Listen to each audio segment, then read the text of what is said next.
Hey Jordan, it's Dr. Scott. I have some feedback for you on your SA2 draft. Just as a reminder, the four main criteria for this assignment are the ability for you to put together a solid thesis statement that's interesting, that has some depth to it, but that is also clear. I'm also taking a look at your ability to use a couple sources or a couple quotes and details from the murals to support that thesis statement. Also looking at organization and transitions, and organization means like your ability to use to not just put ideas together like similar ideas together, but to have a reason why you're going from one idea to another, and using transitions to help you do that. And then finally, the fourth main criteria for the assignment is your ability to integrate sources. So what I'm going to do is kind of just talk through some of the major issues I found. There's smaller issues as well, but you'll need to kind of catch those on your own and do some careful proofreading. The big issue is going to be the thesis statement. I'm going to talk to you about that here in a little bit, but I'll go from beginning to end. So right here, Portsmouth does this through the floodwall murals, and then we're going into, according to this site here, there needs to be some transitioning that's going from your writing here to the quote that we're about to read. So it might be like, Portsmouth communicates to future civilizations, that's what you're kind of saying there, through the floodwall murals. And I think you're going to need at least a sentence, maybe even two, to take you from this idea to this other idea here. And then I guess maybe the thing to ask yourself is, are you already saying this information with what you've already said here? It felt like you were just kind of using a quote there to use a quote. The quote should help you support a thesis statement or kind of set up your paper. And right here, it kind of feels like you're repeating an idea.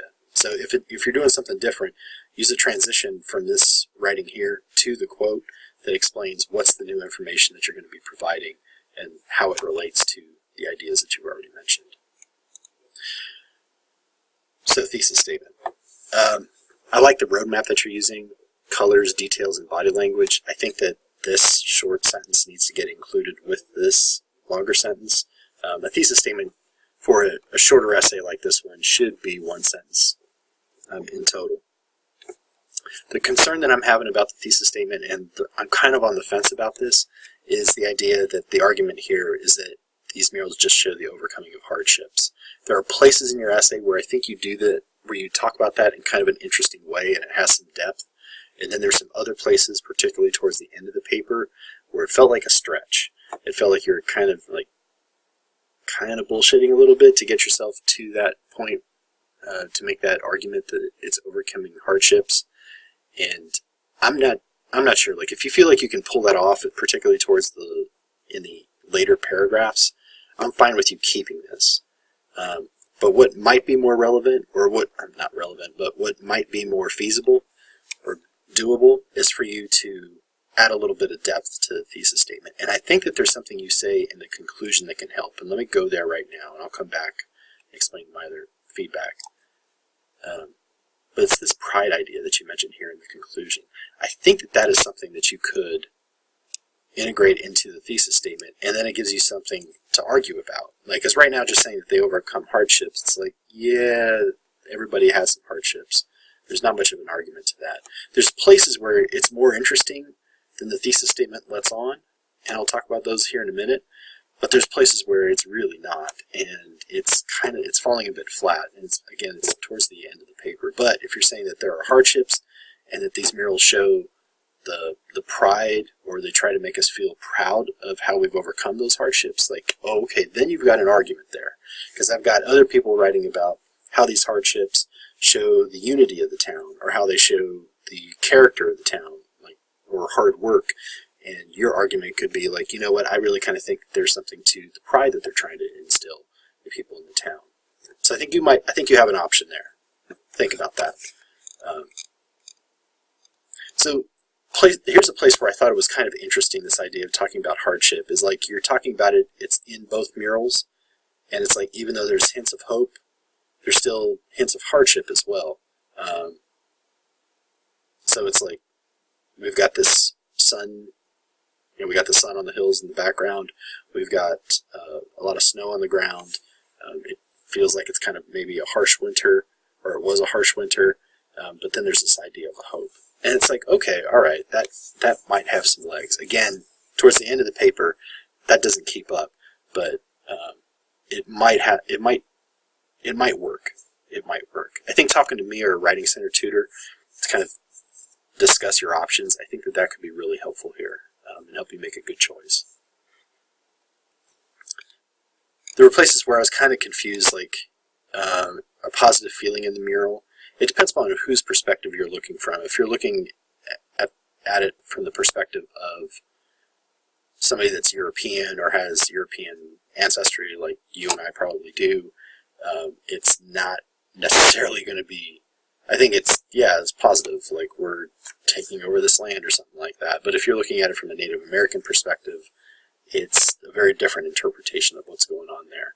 And it might be not a positive feeling that they're trying to get across, or they're trying to show alarm in some of the Native Americans, or it's kind of mixed. Like there's some people where they see hope or where they see promise, and then there's other folks that like what they're staring down is going to be hardships in the future. I think that there's places, and you start doing this here and later on in the essay, where you give a short detail and then you say it equals this thing. And you need much more explanation to pull that off. Just saying that there's dark shading, that equals hardship, I don't necessarily buy that. Like, just because something dark does not mean that it's an awful thing. It's in the context of everything else, and you have to kind of explain how that's working in order for that to stick, in order for that to be persuasive. Okay. Here we start getting into the parts where the connections to hardship are a bit weaker.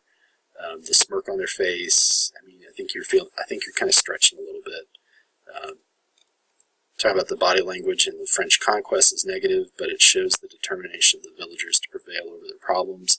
You need a lot more description and explanation there, and in the same sense as well. The chief of the tribe has a strong, disagreeing face with the stance of someone that is aggravated.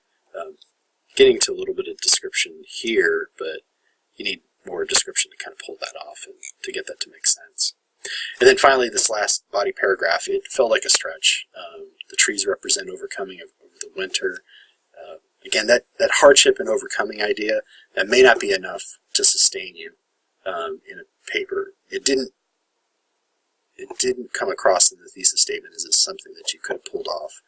There was places in that first body paragraph where I'm like, oh, okay, you know what, maybe Jordan has a point here, or he has a possibility to pull this all together.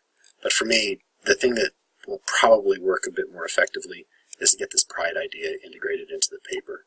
Get that integrated into the paper, and then support the rest of your paper, or use details and make an explanation to support that idea of hardship and pride. I think that could definitely work. That could be pretty interesting. So a little quick to-do list here for you.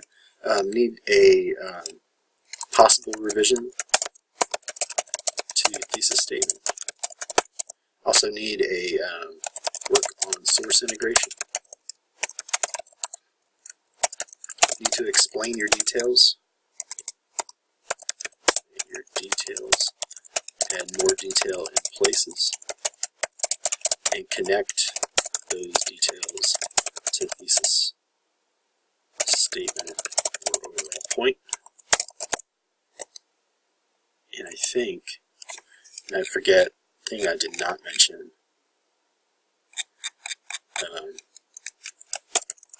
need a reason for why you're placing paragraphs in their locations.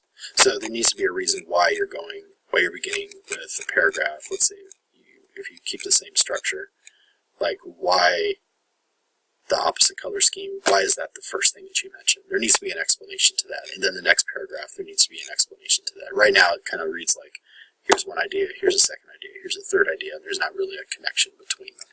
There should be connections. There also should be a reason why you're beginning with one idea and then moving on to the second one. Okay, that's my feedback for now, Jordan. I know that seems like a lot. You've got a lot of good detail here to kind of work with. I think you've got some pieces that you can work with in a revision. But there is work to do, so reach out to me or a Writing Center tutor. Happy to help you out. That's it for now. I will talk to you soon.